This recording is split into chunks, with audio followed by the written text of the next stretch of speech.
Que a graça do Senhor Jesus seja com cada um de nós aqui, presentes, os nossos irmãos que não puderam comparecer, que estão nos acompanhando pela transmissão. Hoje nós temos aí o privilégio de transmitir a nossa escola dominical. Eu sei que alguns irmãos tiveram aí um pequeno transtorno ao chegar na igreja, porque hoje está tendo uma atividade aqui na nossa cidade, uma atividade de maratona, os atletas aí correndo nas avenidas, e aí então o trânsito teve que ser modificado um pouco. Então eu sei que alguns tiveram aí alguns contratempos, mas chegaram em nome do Senhor Jesus. Meus irmãos, nós estamos com a responsabilidade com a igreja de fazer aqui na escola dominical uma exposição sequenciada do livro de Jó, um grande desafio. Já estamos caminhando consideravelmente, são 42 capítulos. Eu sei que às vezes pode parecer exaustivo, repetitivo, mas não é, meus irmãos. Nós tomamos a Bíblia toda como palavra de Deus, e o livro de Jó não é uma exceção, foi escrito para o nosso ensino.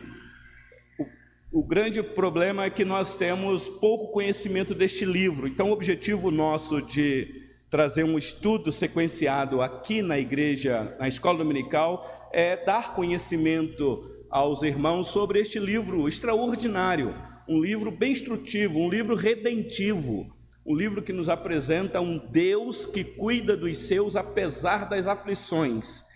Então eu gostaria de convidá-los a abrir a Bíblia no livro de Jó, capítulo 9, já estamos no capítulo 9. Nós já fizemos aqui os estudos do capítulo 1 até o capítulo 8, que foi semana passada, a conclusão do capítulo 8, e hoje eu quero entrar no capítulo 9, nas palavras de Jó. E como nós estamos transmitindo o estudo nesta manhã, nós não temos gravado todo o estudo da escola dominical. Então algumas pessoas podem perguntar: puxa vida, nós não conseguimos acompanhar o capítulo 3, 4, 5, 6, 7 e 8. Possivelmente o capítulo 1 e 2 eu acho que nós temos uma transmissão que fizemos aqui na igreja.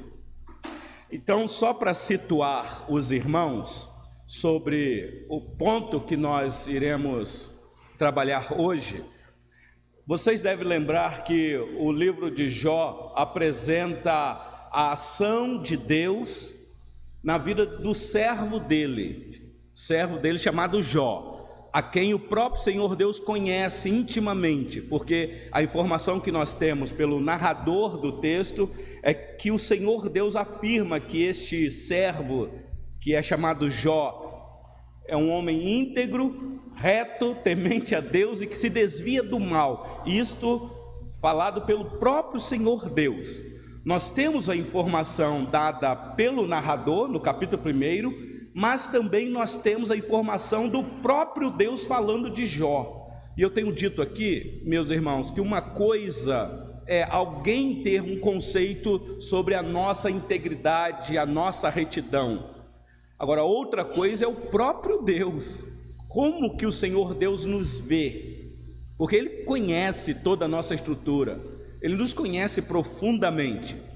Então o objetivo do livro de Jó é exatamente esse, meus irmãos: despertar nos nossos corações vida íntegra diante de Deus, vida reta também diante de Deus e dos homens, porque eu penso que nós estamos vivendo numa época em que a nossa religiosidade está muito rasa, está muito fraca. Nós somos crentes de uma geração muito, como é que eu vou dizer isso? Muito casquinha. Quase que eu falo casca de bala, mas não vou entrar nessa não.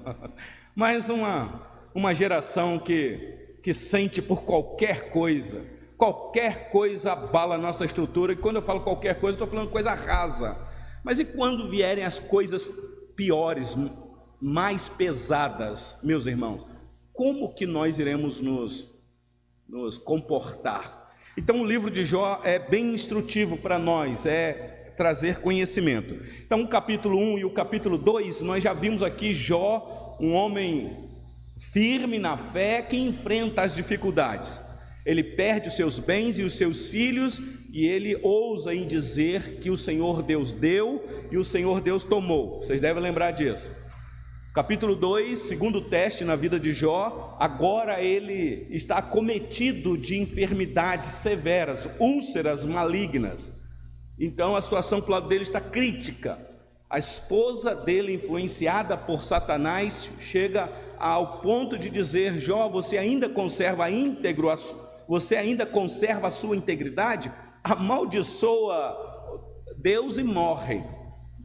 E aí temos aquelas palavras de Jó para a mulher dele: nós temos recebido tanto bem da parte de Deus, porventura não receberíamos também o mal? E nos surpreende, meus irmãos, a fé de Jó. Que homem convicto da sua realidade humana. Ele sabe que tudo que ele tem aqui neste mundo é Deus que dá, mas quando perde tudo, é Deus também que tira. Bendito seja o nome do Senhor. Aí entra o capítulo 3. O capítulo 3 é aquele silêncio depois da chegada dos 3 amigos de Jó. Estou repetindo aqui, meus irmãos, porque está sendo gravado, eu sei que vocês já sabem disso exaustivamente, mas para ficar registrado, o capítulo 3 é o silêncio depois, são as palavras de Jó depois do silêncio de 3 amigos, supostos amigos, que chegaram para consolar e condoer-se com Jó. Vocês devem lembrar disso, finalzinho do capítulo 2. Aqueles amigos chegam, vê a situação de Jó e ficam assim, com a situação calamitosa de Jó. Eles sentem a dor e sentam no pó junto com Jó. 7 dias de silêncio. Depois de 7 dias, Jó vai falar. E aí, meus irmãos, nos surpreende um outro Jó, não mais o Jó do capítulo 1 e o Jó do capítulo 2, porque no capítulo 3 Jó já está pedindo alguém para amaldiçoar o dia que ele nasceu, porque a situação está calamitosa. Capítulo 3 encerra com as palavras duras de Jó. Entra o capítulo 4 e o capítulo 5, quando depois das falas de Jó, um suposto amigo de Jó vai falar, ele faz. E o narrador usa, meus irmãos, 2 capítulos para registrar as palavras de Elifaz a Jó.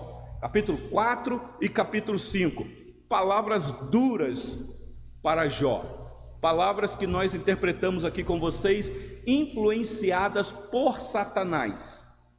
E aí entrou o capítulo 6 e 7, depois de Jó ter ouvido as palavras de Elifaz, Jó não aguenta, meus irmãos, e apresenta diante de Deus as suas queixas, os seus lamentos. Depois vocês podem conferir aí, capítulo 6 e capítulo 7, palavras tristes saídas da boca de Jó para Deus. E aí então, semana passada nós fizemos uma exposição do capítulo 8, que muitos de vocês estavam aqui. São palavras de um outro suposto amigo de Jó, daqueles 3, Bildade. E nós vimos aqui que Bildade não poupou as críticas a Jó. Possivelmente Bildade tinha informação de que Jó era um homem íntegro, e a tônica da palavra de Bildade foi: Jó, se você fosse íntegro, isto não estaria acontecendo com você. Se você está nessa situação calamitosa, é porque Deus está te castigando por alguma coisa que você fez, e especialmente, Jó, por causa dos seus pecados. E hoje, meus irmãos, nós temos aqui no capítulo 9, serão 2 capítulos, capítulo 9 e capítulo 10, palavras de Jó, mas hoje eu vou ficar só com o capítulo 9, e nós vamos ver o que é que Jó diz sobre as palavras que ele ouviu de Bildade, se de fato Jó entende que ele não é homem íntegro. Então vamos lá, por gentileza, sem mais delongas, capítulo 9, eu vou ler todo o capítulo, vocês sabem disso, não há problema nenhum. São 35 versículos, eu vou ler aqui rapidinho para vocês, e depois nós vamos tirando lições aqui para nós. Lembrando que nós estamos em escola dominical. Escola dominical não é uma pregação, ainda que eu já disse para vocês e repito, eu tenho certas dificuldades, meus irmãos, em dar aula. Eu não sou um bom professor. Quando eu estou dando aula, parece que eu estou pregando, vocês já perceberam isso, eu me empolgo, eu vou que vou, e às vezes quando eu estou pregando, parece que eu estou dando uma aula, então eu não sei fazer essa distinção, mas aí vocês tenham paciência comigo, tá bom? Vamos lá, capítulo 9, versículo 1 em diante. Jó 9, diz assim: Então Jó respondeu e disse: Na verdade, sei que assim é, porque como pode o homem ser justo para com Deus? Se quiser contender com ele, nem a uma de 1000 coisas lhe poderá responder. Ele é sábio de coração e grande em poder. Quem porfiou com ele e teve paz? Ele é quem remove os montes, sem que saibam que ele na sua ira o transtorna. Quem move a terra para fora do seu lugar, cujas colunas estremecem. Quem fala ao sol e este não sai, e sela as estrelas. Quem sozinho estende os céus e anda sobre os altos do mar. Quem faz a Ursa, o Órion, o sete estrelo e as recâmaras do sul. Quem faz grandes coisas que se não pode esquadrinhar, e maravilhas tais que se não podem contar. Eis que ele passa por mim, e eu não o vejo. Segue perante mim, e não o percebo. Eis que arrebata a presa. Quem o pode impedir? Quem lhe dirá: que fazes? Deus não revoga a sua própria ira. Debaixo dele se encurvam os auxiliadores do Egito. Como então lhe poderei eu responder ou escolher as minhas palavras para argumentar com ele? A ele, ainda que eu fosse justo, não lhe responderia. Antes, ao meu juiz pediria misericórdia. Ainda que o chamasse, ele me respondesse, nem por isso creria eu que desse ouvido à minha voz. Porque me esmaga com uma tempestade e multiplica as minhas chagas sem causa. Não me permite respirar, antes me farta de amarguras. Se se trata da força do poderoso, ele dirá: eis-me aqui. Se de justiça, quem me citará? Ainda que eu seja justo, a minha boca me condenará. Embora seja eu íntegro, ele me terá por culpado. Eu sou íntegro, não levo em conta a minha alma, não faço caso da minha vida. Para mim tudo é o mesmo, por isso digo, tanto destrói ele o íntegro como o perverso. Se qualquer flagelo mata subitamente, então se rirá do desprezo do inocente. A terra está entregue nas mãos dos perversos, e Deus ainda cobre o rosto dos juízes dela. Se não é ele o causador disso, quem é logo? Os meus dias foram mais velozes do que um corredor, fugiram e não viram a felicidade. Passaram como barcos de junco, como a água que se lança sobre a presa. Se eu disser, eu me esquecerei da minha queixa, deixarei o meu ar triste e ficarei contente, ainda assim todas as minhas dores me apavoram, porque bem sei que me não terás por inocente. Serei condenado, porque pois trabalho eu em vão? Ainda que me lave com água de neve e purifique as mãos com cáustico, mesmo assim me submergirás no lodo, e as minhas próprias vestes me abominarão. Porque ele não é homem como eu, a quem eu responda, vindo juntamente a juízo. Não há entre nós árbitro que ponha a mão sobre nós ambos. Tire ele a sua vara de cima de mim, e não me amedronte o seu terror. Então Falarei sem o temer, do contrário, não estaria em mim.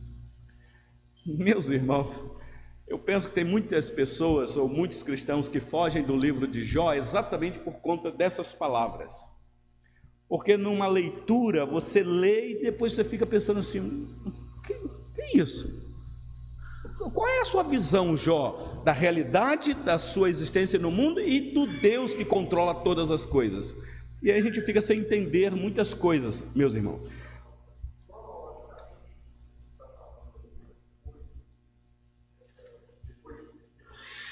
Não, ainda dentro do que está acontecendo. Lembrando, Robson, a pergunta do Robson aqui é se isso que Jó acabou de dizer aqui, é se foi depois de tudo que aconteceu com ele. Nós estamos aqui, Robson, dentro daquele período em que os amigos chegaram no final do capítulo 2, 7 dias de silêncio, e aí então, depois de 7 dias de silêncio, Jó começa a falar. A questão é que nós ficamos a pensar é quantos dias ou qual foi o tempo que durou as chagas de Jó, porque nós estamos aqui dentro do período das chagas de Jó. Ele está contaminado com úlceras malignas.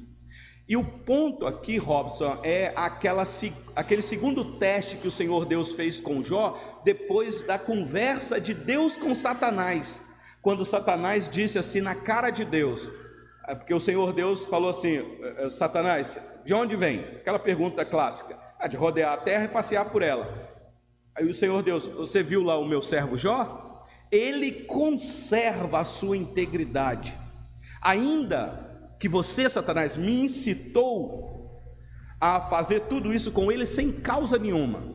Aí Satanás diz, ok, ele ainda conserva a integridade porque ele tem pele, e o homem, tudo que ele tem, lhe dará pela sua vida, porque o homem ama demais a sua pele. Deixa eu parafrasear aqui, meus irmãos, mexer com alguns irmãos aqui. O homem gosta de colocar piercing, o homem gosta de fazer uma tatuagemzinha, o homem gosta da sua pele, pele por pele. E aí toca ali na carne.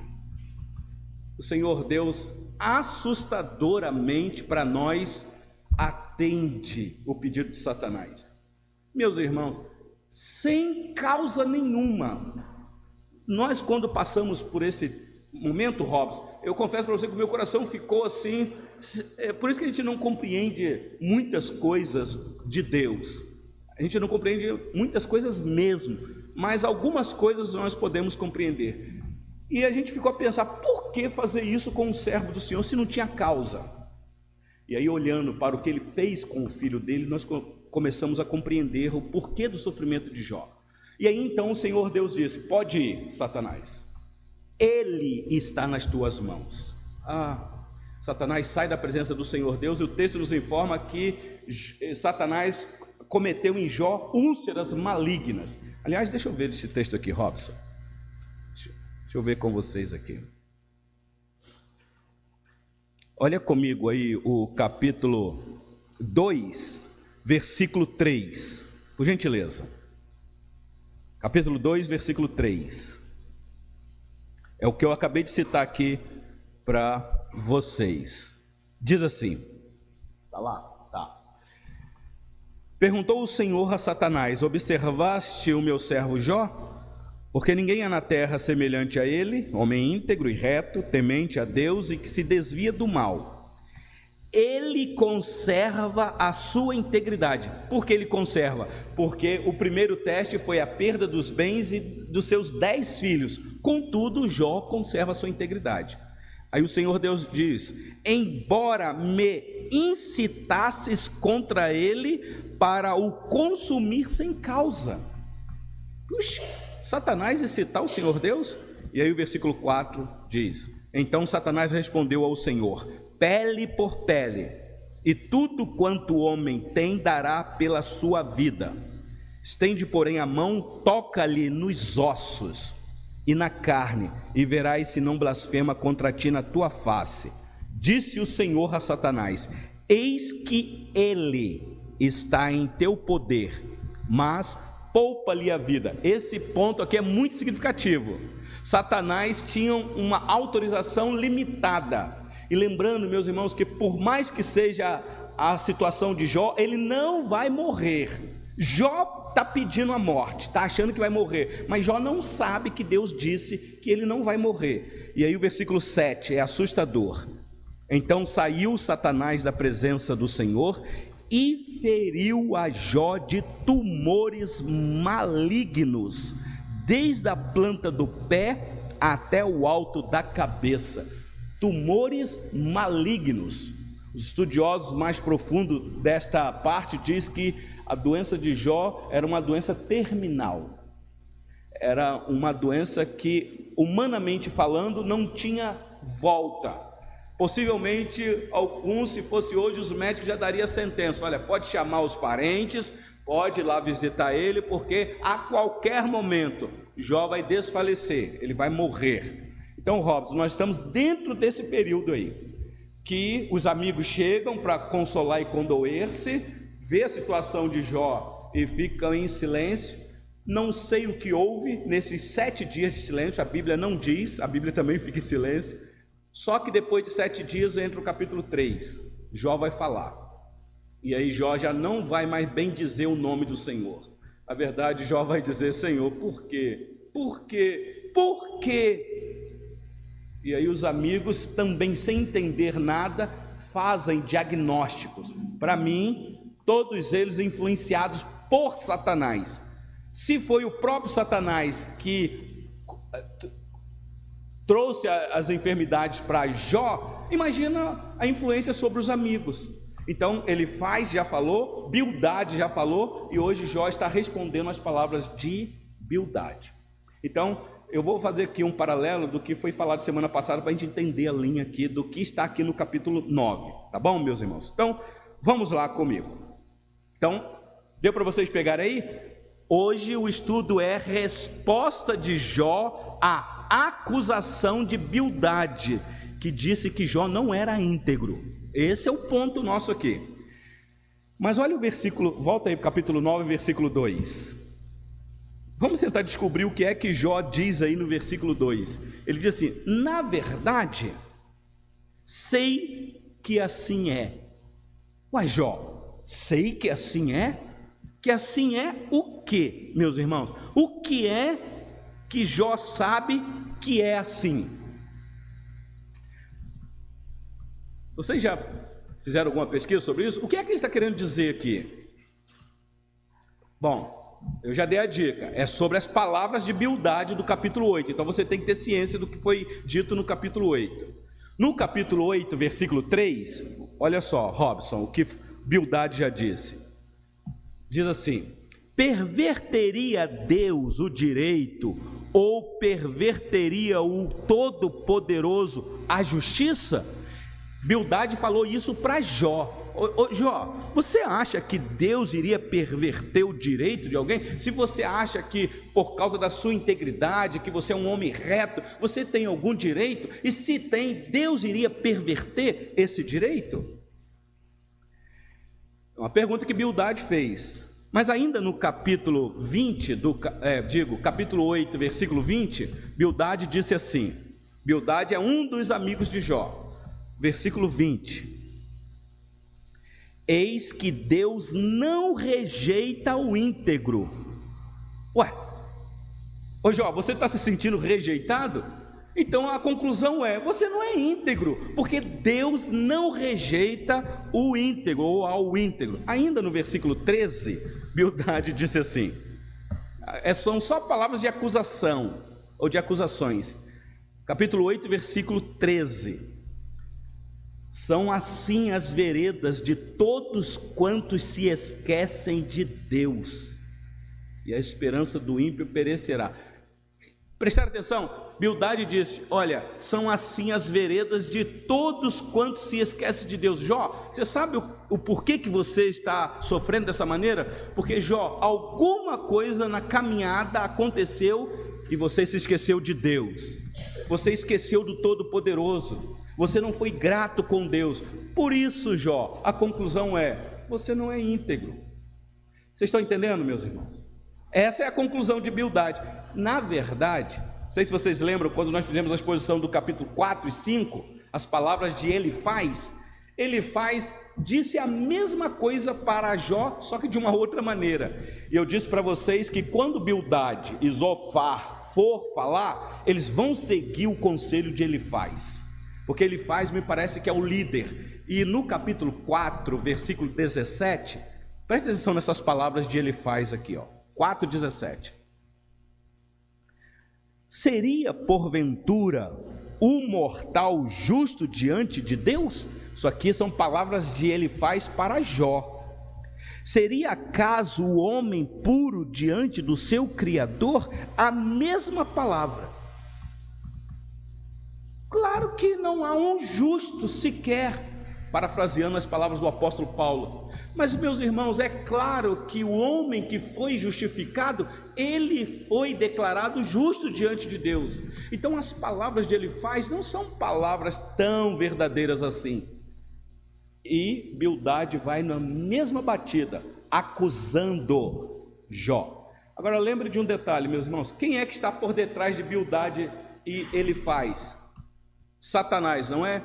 E Satanás, a palavra Satanás significa exatamente isso, acusador, é o adversário.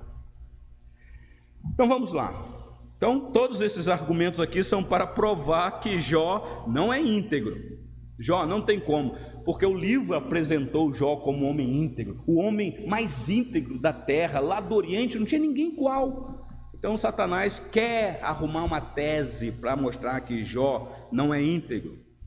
E a razão é porque ele foi acometido por aquela enfermidade. Então vamos ouvir aqui o que Jó diz, meus irmãos. Vamos lá. Capítulo 9, versículo 3. Então, no capítulo 2 a gente está tentando entender o que é que Jó diz. Sei que assim é.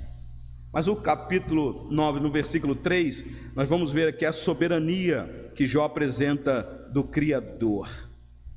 Olha comigo aí o versículo de número 3. Se quiser contender com ele, nem a uma de 1000 coisas lhe poderá responder. Vou até o versículo 11. Ele é sábio de coração e grande em poder. Quem porfiou com ele teve paz. Porfiar aqui é discutir, contender mesmo. Quem é que quis argumentar com Deus alguma coisa em seu favor e teve sossego na alma?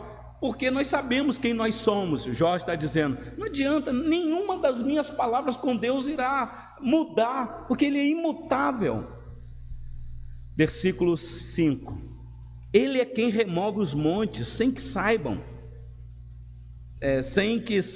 que ele na sua ira o transtorna. Quem move a terra para fora do seu lugar, cujas colunas estremecem. Quem fala ao sol, olha a linguagem que Jó usa aqui, meus irmãos, e diz assim, quem fala ao sol e este não sai. O que é que Jó está querendo dizer aqui? Vocês lembram alguma passagem bíblica que Deus controla o sol, meus irmãos? Vocês devem lembrar de Josué naquela batalha, que os cientistas, até os críticos da veracidade das escrituras criticam esse texto. Josué capítulo 10, versículo 12 e 13, é um episódio muito interessante na história do povo de Deus. Josué 10, 12. Então Josué falou ao Senhor no dia em que o Senhor entregou os amorreus nas mãos dos filhos de Israel, e disse na presença dos israelitas: Sol, detente em Gibeão, e tu, lua, no vale de Aijalon. Uma oração que um servo de Deus fez ao sol, falando: sol, detém. E olha o versículo 13, meus irmãos. E o sol se deteve. O sol se deteve? Um cientista avisado vai falar para nós: o texto está equivocado, porque hoje nós descobrimos que o sol já está parado há muito tempo. Na verdade, o que Josué deveria dizer, porque hoje a ciência nos informa que quem está em movimento é a terra, o sol está fixo. Então era para Josué ter dito ao Senhor assim: para a terra, e a terra para. Na verdade foi isso que aconteceu, o sol já estava parado. Mas por que Josué disse: sol, se detém? Por uma questão bem óbvia, meus irmãos. Nós que estamos aqui neste planeta chamado Terra, a sensação que nós temos é que tudo está parado, e o que está girando é o que está ao nosso redor. A gente não usa aquela linguagem coloquial, o sol se levanta e o sol se põe. A gente sabe que o sol não se levanta e nem se põe, mas é uma linguagem do observador. Na visão de Josué, era o sol mesmo que se levantava e se punha. Então ele queria que o sol parasse, e Deus, meus irmãos, ouviu a oração do seu servo. Então volta para Jó 9, versículo 7. Jó está dizendo: sabe quem é o Deus Bildade que eu sirvo? Sim, meu querido. Sim.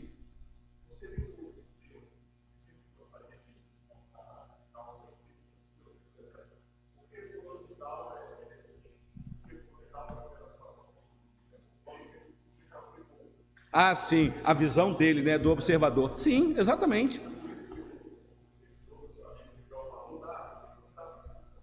Com toda certeza. A pergunta do Robson aqui, a colocação dele, é que os amigos de Jó estão com essa questão de observação do que está acontecendo com Jó. Exatamente. Na visão deles, e a gente até entende, o Robson, porque eles não sabiam o que tinha acontecido lá na região celestial, que essa é a nossa interpretação. Satanás teve com Deus naquela convocação que o próprio Senhor Deus fez, e lá houve uma conversa. Jó não sabe da conversa, os 3 amigos não sabem da conversa. Então eles vão fazer a análise horizontal da situação de Jó na visão deles. Exatamente. Então, para piorar, Satanás influenciando esses 3, porque, Robson, não tenha dúvida disso, o diabo é o que está por detrás da queda de Jó. Então esses 3, por mais que nós entendamos que esses 3 conheçam também Deus, mas eles estão influenciados por Satanás.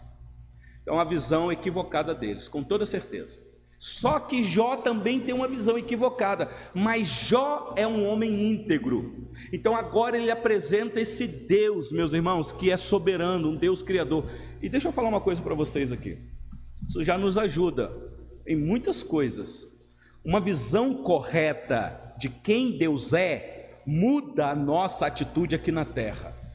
Nós temos um outro entendimento da importância nossa aqui nesta vida, por pior que possa acontecer, porque as doenças são realidades, mas se você tem uma visão correta de quem Deus é, meus irmãos, ainda que você se queixe e lamente, você pode descansar no Senhor Deus. É o que nós estamos vendo aqui com Jó. Ele está em crise, ele está fadado às suas doenças emocionais, e isso influencia no que ele fala, mas contudo, lembre-se, meus irmãos, que foi Deus que disse que Jó é íntegro.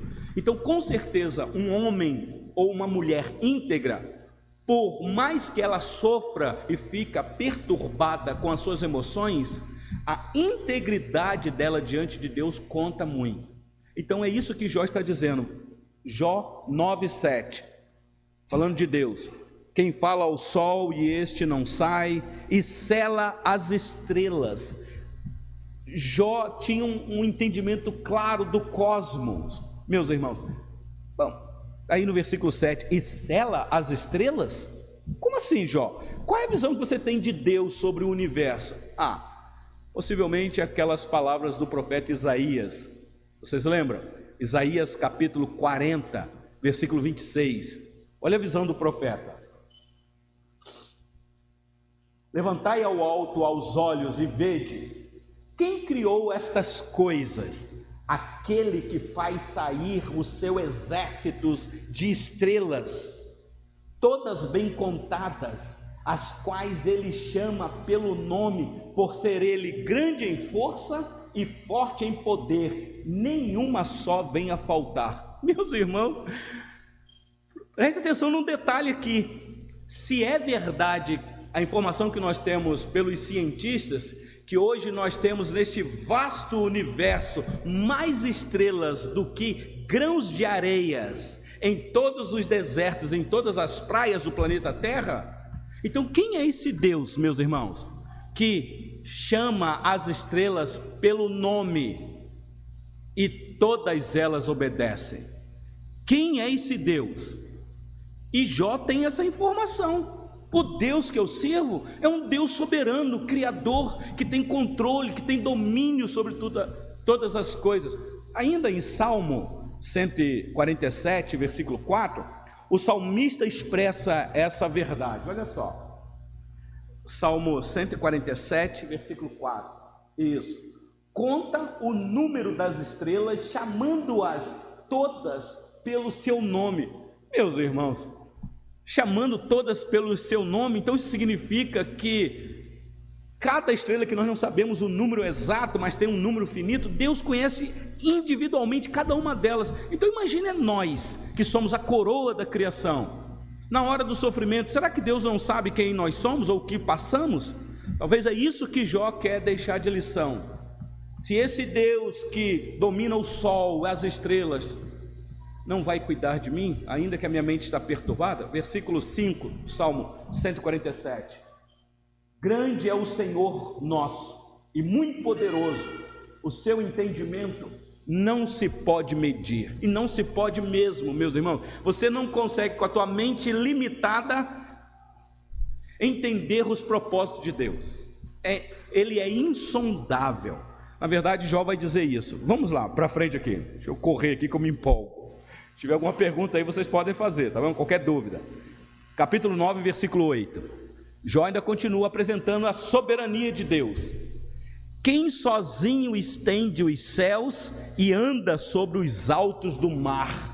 Ele criou os céus e a terra e tudo que nela tem, até os mares. Ele é Senhor dos mares. Por isso, meus irmãos, ele diz o texto aí que ele anda sobre os altos do mar. Isso aqui te lembra alguém que uma vez os discípulos estavam atormentados, alguém andando sobre o mar? Versículo 9. Quem fez a Ursa, o Órion, o sete estrelo e as recâmaras do sul? Quem fez a Ursa? Não é Jó? Por que essa informação?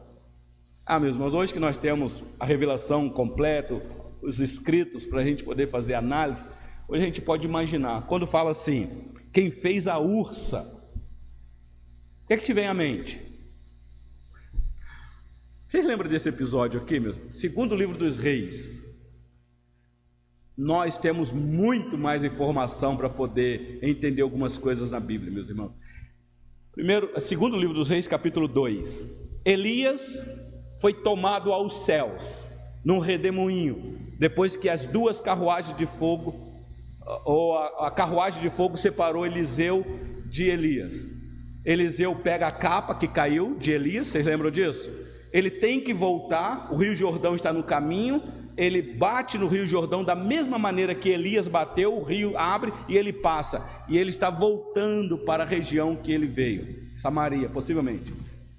Versículo de número 23, e aí agora Eliseu está subindo, indo para uma região desértica. Olha o que vai acontecer aqui, meus irmãos.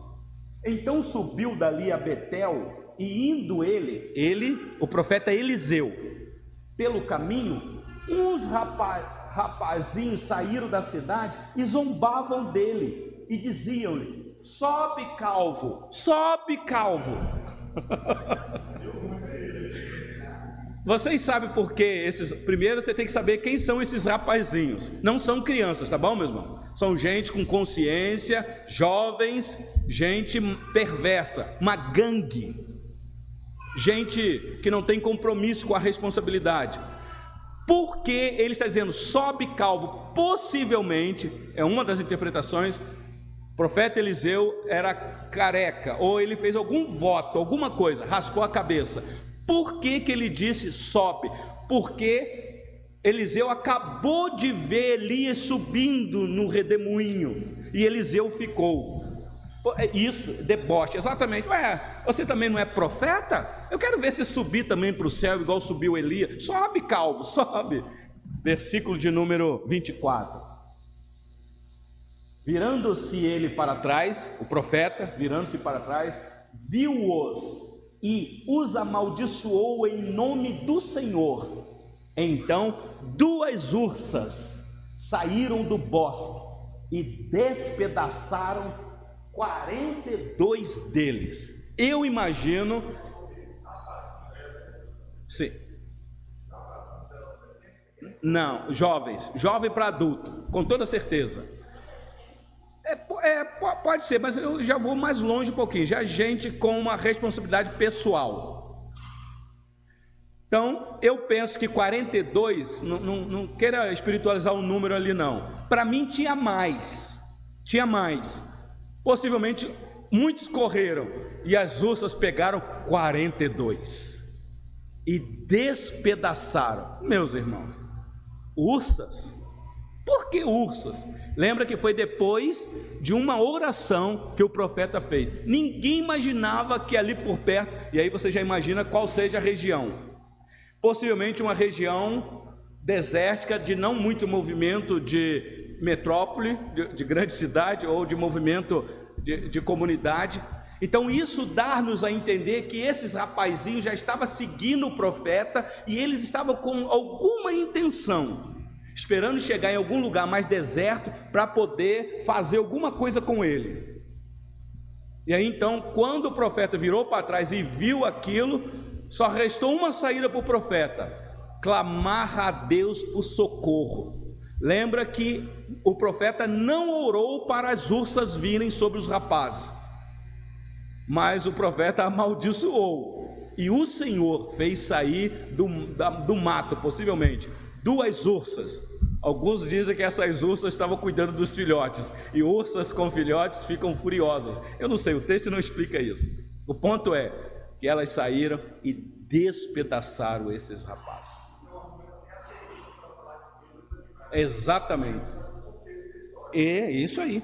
O profeta ali, meus irmãos, é Deus como é que eu vou dizer isso? O profeta representa Deus na terra. Então a afronta, você usou essa palavra, Robson, desses rapazes com o profeta Eliseu é uma afronta ao próprio Deus. Então quem é que vai contender-se com Deus e vai ficar de pé? É o argumento de Jó aqui. Ninguém, meus irmãos. Então vamos voltar para Jó. Eu dei uma saída aqui, fui para uma curva aí, né? Jó capítulo 9. Quem fez a ursa? Jó 9:9, desculpa, 9:9. É a ursa lá.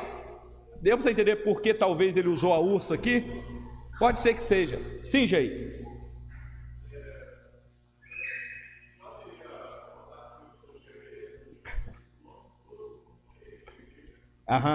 A pergunta do nosso irmão Jair é se Jó tinha algum contato com a cultura grega. Já respondo que não, porque nós estamos analisando o livro de Jó. A cultura grega ainda possivelmente nem existia.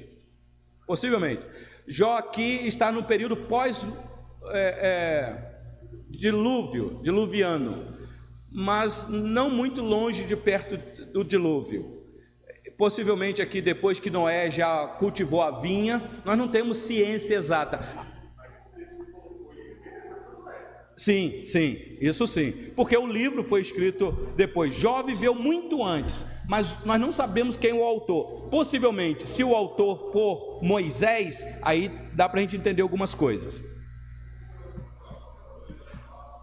Pois é, ele usa muito disso, né? Sim, você lembra de Abraão? Abraão era um homem que tinha esse entendimento aí, que tinha todas essas ideias aí, a questão dos astros. Sim, meu querido irmão Douglas, diácono.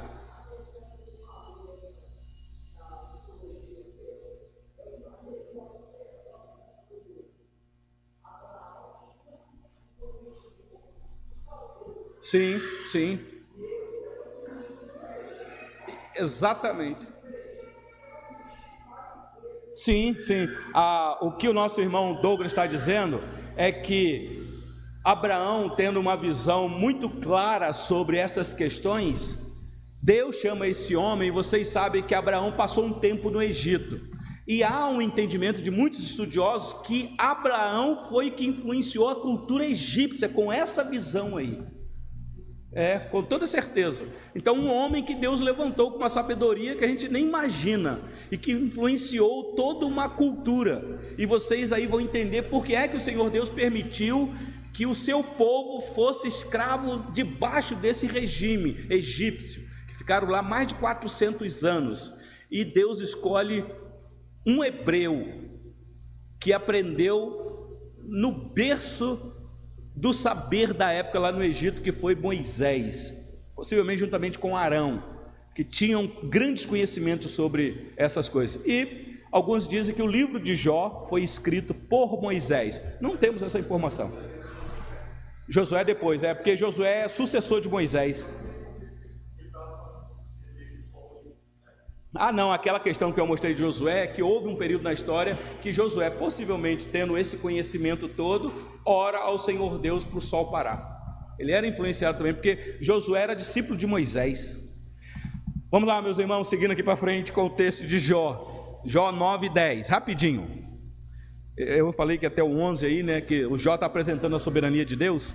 Então, Jó 9:10, quem faz grandes coisas que se não podem esquadrinhar.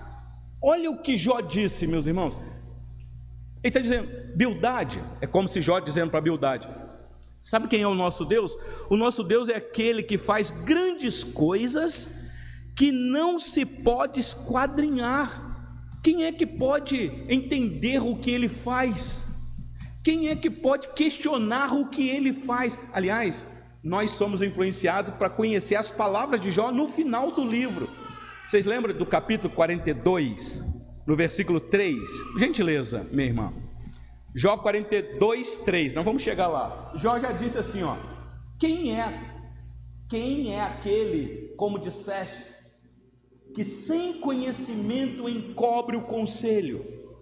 Na verdade, falei do que não entendia, coisas maravilhosas demais para mim, coisas que eu não conhecia. O que é que Jó está dizendo aqui? Nós vamos chegar lá. É que muitas coisas que ele disse, possivelmente no capítulo 3, era coisa que ele não sabia, mas depois o pensamento dele vai entrando no eixo. Contudo, meus irmãos, Deus não rejeitou nenhuma das palavras de Jó. Agora, as palavras de Elifaz, de Bildade e de Zofar, o Senhor Deus ficou irado com as palavras dele. Depois nós vamos ver lá também no capítulo 42. Mas volta para o capítulo 9, meus irmãos. Eu sei que é muita informação ou informações para vocês. Às vezes dá um bug na cabeça, mas tenta acompanhar o raciocínio aí. Versículo de número 11. Eis que ele passa por mim e não vejo, segue perante mim e não percebo. Uma outra informação. Uai, Jó, você está falando que Deus passa por você e você não consegue ver? Bom, a resposta mais óbvia seria, claro, ele é espírito, e a gente não consegue ver espírito a não ser que houver uma manifestação visível, uma teofania. Mas ele diz aí, eis que ele passa por mim e não o vejo, segue perante mim e não percebo. De onde Jó tira essa informação, meus irmãos? Versículo 12. Eis que arrebata a presa, quem o pode impedir? Quem lhe dirá, que fazes? Esse ponto aqui é significativo. A resposta que Jó está dando para Bildade é, Bildade, quem sou eu para questionar o que Deus está fazendo? Ainda que ele questione as queixas dele. Mas quem é capaz de encostar esse Deus na parede e dizer, por que você fez assim? Por que isso está acontecendo comigo? E quer determinar que Deus mude a situação. Quem é que pode fazer isso? Meus irmãos, isso aqui me faz lembrar Romanos capítulo 9. Romanos 9 é um texto clássico dos calvinistas para tentar combater a ideia daqueles que pensam que pode mudar a soberania de Deus. Olha aí, Romanos 9, 20, só apenas o versículo 20. Paulo conversando com alguém imaginário. Ele diz, quem és tu, ó homem, para discutires com Deus? Possivelmente esse homem aqui é o próprio judeu. Porventura pode o objeto perguntar a quem o fez? Por que me fizestes assim? Depois vocês continuam lendo o texto. Quem é você para discutir com Deus? Se Deus quiser te exaltar, Ele exalta e ninguém impede. Agora, se Ele quiser te abater, ninguém impedirá. Isaías 45:9, o profeta diz assim. Exatamente. Isaías 45:9. Ai daquele que contende com o seu Criador e não passa de um caco de barro entre outros cacos. Humilhou, né? Acabou com a gente. Acaso dirá o barro ao que lhe dá forma? Acaso dirá o barro ao que lhe dá forma? Que fazes? Ou a tua obra não tem alça? É uma linguagem do profeta dizendo que quem é que pode contender com o Senhor Deus? Jó tem esta mesma visão, meus irmãos. Quem é que pode? Ele é o Todo-Poderoso. Ele é o Criador e nós, criatura. Eu já disse para vocês aqui, eu repito, está gravando, né? Mas isso é bom, talvez alguém ouvir. Eu, na minha adolescência, eu tinha complexo de inferioridade. Graças a Deus, hoje eu superei um pouco, ainda tenho, mas superei bastante. E o complexo de inferioridade era de racismo mesmo. O porquê que eu era preto, cabelo duro, beiçudo e pobre. Por quê? Por quê? Pobre não. Pobre, o Robson disse que ele pode mudar. A gente pode se qualificando. Mas, meus irmãos, é um questionamento. E aí, claro que eu não tinha uma visão correta de um Deus soberano, e eu tentava achar resposta para isso. Às vezes vocês riram aí, pode ser uma coisa engraçada, mas, meus irmãos, quantos neste mesmo entendimento dá cabo da vida? Não encontram satisfação ou sentido para a sua existência e desiste da vida. É daí que vem o racismo, é daí que vem a separação de raças, de uma visão equivocada de Deus aqui na terra. Então Jó nos apresenta corretamente quem é Deus. Vamos lá, correndo aqui. Volta aí para Jó 9, versículo 13. E o que nós vamos ver aqui então, meus irmãos, é exatamente argumentos de Jó, de que ninguém pode contender com o próprio Deus. Olha o versículo 13. Deus não revogará a sua própria ira, debaixo dele se encurvam os auxiliadores do Egito. Isso aqui nos lembra do estudo bíblico de quarta-feira. Começamos aqui as 10 pragas que o Senhor Deus realizou lá no Egito. Então, Jó tem essa visão. E olha só que nós temos uma informação aqui do Egito. Olha o versículo de número 14, e aí vem: como então lhe poderei eu responder, ou escolher as minhas palavras para argumentar com ele? Diante dele eu estou mudo, eu estou calado. E é isso mesmo que Paulo disse, que todos nós diante de Deus, por causa do pecado, ficamos de boca calada. Ninguém pode se justificar diante de Deus, a não ser que esse Deus nos justifique. Versículo 15, vamos lá rapidinho. A ele, ainda que eu fosse justo, não lhe responderia. Antes, ao meu juiz pediria misericórdia. Ainda que o chamasse e ele me respondesse, nem por isso creria eu que desse ouvidos à minha voz. Deixa eu tentar te explicar isso aqui. Versículo 16, o que Jó está dizendo é o seguinte: esse Deus é tão transcendente, é tão soberano, grandioso em poder e força, que ainda que o chamasse e ele me respondesse, olha o que Jó diz, meus irmãos, nem por isso creria eu que desse ouvidos à minha voz. O que Jó está dizendo é o seguinte: eu sei quem ele é. Ele é o Todo-Poderoso, ele ouve o clamor dos seus. Eu posso clamar por misericórdia, mas eu sou tão fraco, que se ele falasse comigo, me respondesse, eu não ia crer que ele ia dar ouvido ao meu clamor. De vez em quando não é assim que acontece com a gente? Você sabe, é te apresentado um Deus Todo-Poderoso e você ora a esse Deus, mas ainda que você sabe que esse Deus ouve o seu clamor, você fala, mas não é possível. Será que ele vai me ouvir? Será que ele vai atender o meu clamor? Será que ele vai ser comigo? Meus irmãos, aqui mostrando a nossa natureza incrédula. Nós somos assim. nós somos seres de dúvidas. A nossa fé é uma fé muito rasa, é uma fé sem experiência, entenda essa palavra experiência, sem intimidade, sem de fato ter uma convicção de quem é o nosso Deus, de orar com convicção.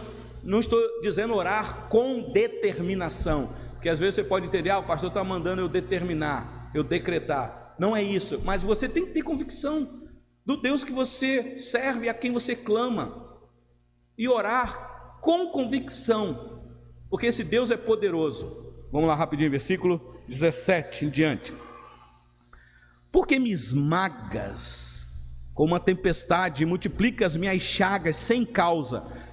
Jó teve essa convicção: Senhor, o que o Senhor está fazendo comigo, eu me conheço, eu sei que eu sou um pecador, mas isso que está acontecendo comigo não é com motivo, ainda que o Senhor tenha motivo por quem eu sou, miserável pecador, mas eu sou um homem íntegro diante do Senhor. Mas vamos ver aqui, ele vai dizer: eu sou o íntegro. Versículo 18, rapidinho.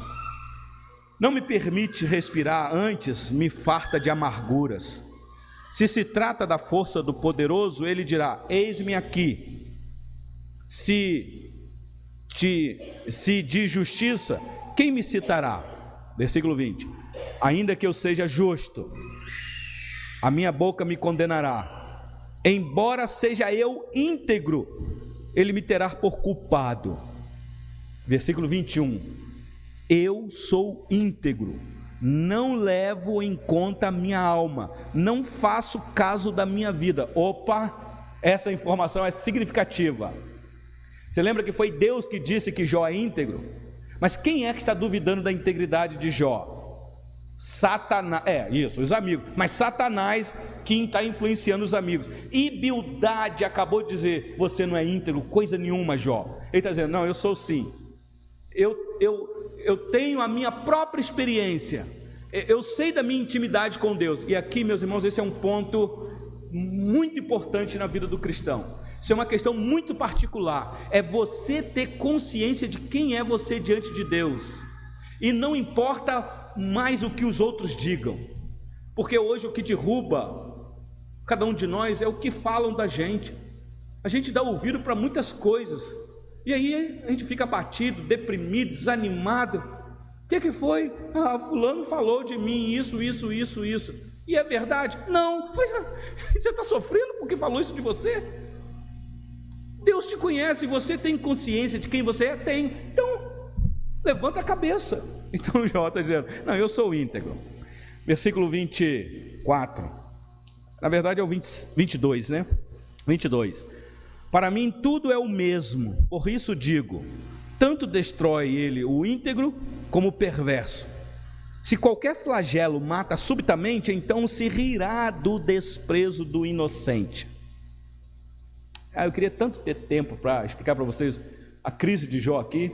Ele sabe que ele é íntegro, mas ele só não sabe por que ele está sofrendo. Então a conclusão dele é: não, o Senhor Deus derruba o íntegro e derruba o perverso. Tem distinção, porque o perverso é que merece estar com úlceras malignas, mas eu sei da minha integridade e eu estou com úlcera. Então a conclusão é uma só: Deus derruba os dois. Versículo 24. A terra está entregue nas mãos dos perversos, e Deus ainda cobre o rosto dos juízos dela. Eita, aqui é uma linha tênue de Jó, hein? Se não é ele o causador disso, quem é logo? Vocês perceberam que Jó não tem problema nenhum em entender a soberania de Deus? Senhor Deus, o Senhor que é criador de todas as coisas. Eu sei que o homem é perverso, o homem tem a sua responsabilidade, mas o Senhor é aquele soberano. Se está acontecendo isso, quem é o causador de tudo isso? Coisa que nós temos dificuldade de afirmar, não é? E se está acontecendo, meus irmãos, a questão é: qual é o propósito? O problema não é o mal existir no mundo bom. A questão é: qual o propósito de um mal existir num mundo criado por um Deus bom? Já respondemos quando Jó disse que recebeu o bem e recebeu o mal. Resposta para a questão do mal na humanidade. Deus tem os propósitos dele, que muitas vezes nós não entendemos. Versículo de número 25. Os meus dias foram mais velozes do que um corredor, fugiram e não viram a felicidade, passaram como barcos de junco. Já expliquei para vocês junco, né? Semana passada. Junco é aquela planta que dá no brejo para poder fazer embarcação. Então passaram como barcos de junco, como água que se lança sobre a presa. Se eu disser, eu me esquecerei da minha queixa, deixarei o meu ar triste e ficarei contente, ainda assim todas as minhas dores me apavoram, porque bem sei que me não terás por inocente. Eita! Meus irmãos, aqui está uma oração que eu penso que muda tudo na vida de um cristão. Saber que você não é inocente diante de Deus, não há ninguém. Ah, mas pastor, e uma criança? Estou vendo aqui, o José está aqui, o filhinho da Raquel. Mas e os bebezinhos não são inocentes? Bom, segundo o salmista, Salmo 58:3, quase que não dá para perceber que as crianças estão chegando. Salmo 58:3. Eu encerro aqui, meus irmãos, olha lá. Falando das crianças que nós pensamos que são inocentes, né? Desviam-se os ímpios desde a sua concepção, nascem e já se desencaminham proferindo mentiras. Desde a sua concepção, nascem e começam o desenvolvimento do pecado na vida dele. Todos pecadores, são bebezinhos pecadores. O que acontece é que o bebezinho vai criando forma, vai crescendo e vai tendo entendimento da vida, e aí a primeira coisa que começa a fazer é mentir. Você fez isso? Não. O pai sabe que fez. De onde ele tira isso que é para mentir, meus irmãos? Quem é que ensinou para a criança? Aí você fala, não pastor, é a televisão, é o celular. Não, a televisão e o celular só piora. Já vem carregando essa semente do pecado. Bom, meus irmãos, vocês perceberam? Deixa eu dar um pulo lá em Jó 9 e eu concluo aqui. Versículo 32. Depois vocês leiam com calma as palavras de Jó. Lembra que nós estamos analisando as palavras de Jó. Jó 9:32. Porque ele não é homem como eu, a quem eu responda, vindo juntamente a juízo. Versículo 33. Não há entre nós árbitro que ponha a mão sobre nós ambos. Pronto, aqui Jó está dizendo para Bildade: Bildade, eu sei que você está me julgando, na verdade está me condenando, mas quem é árbitro entre nós e Deus? Talvez aqui uma resposta que o povo vai ter só depois. Quem é o mediador entre Deus e o homem? Mas Jó está dizendo aí no versículo 32, porque ele não é homem como eu, a quem eu responda, vindo juntamente a juízo. E aí então versículo 33, não há entre nós árbitro que ponha a mão sobre nós ambos. Meus irmãos, o livro de Jó, especialmente aqui no capítulo 9, nos apresenta uma realidade da vida do servo de Deus que sofre, que sente, e às vezes não só a dor física, mas a dor moral. Porque lembrando que aqui é o teste, minha irmã Marília, de Jó recebendo acusação de uma pessoa próxima. Ué, Jó, você não é crente? Você não frequenta a igreja, Jó? Você não vai lá naquele lugar dar dinheiro para pastor, Jó? E olha a sua vida, Jó. Você não deveria estar bem, Jó? Mas se você está assim, Jó, é porque você está sendo enganado. Na verdade, Jó, você não é íntegro coisa nenhuma. Jó chega ao ponto de dizer, de fato, Jó ainda não tem a visão toda do que está acontecendo.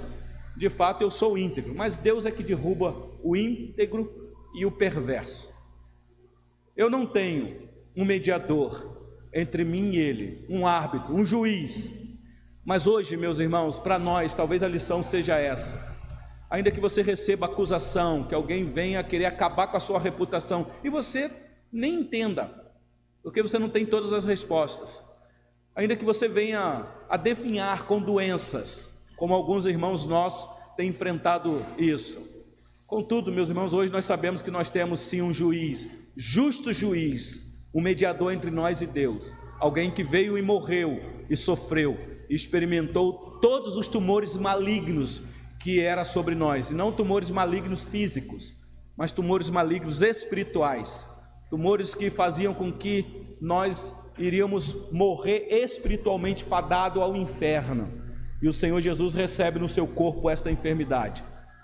Então, meus irmãos, a resposta para as acusações é Cristo, a resposta para nossas enfermidades é Cristo, e se a morte vier, meus irmãos, a resposta é Cristo, porque Ele já morreu a nossa morte, nele nós temos vida e vida eterna, porque quem crê em mim, disse o Senhor Jesus, ainda que morra, viverá. Que Deus assim em Cristo nos abençoe, meus irmãos. Eu sei que o tempo aqui é esgotado. Leiam em casa o capítulo 10, continuação das palavras de Jó, você vai se assustar. E se o Senhor Deus nos permitir, semana que vem nós continuaremos aqui analisando as palavras de Jó, tá bom? Deus abençoe, meus irmãos.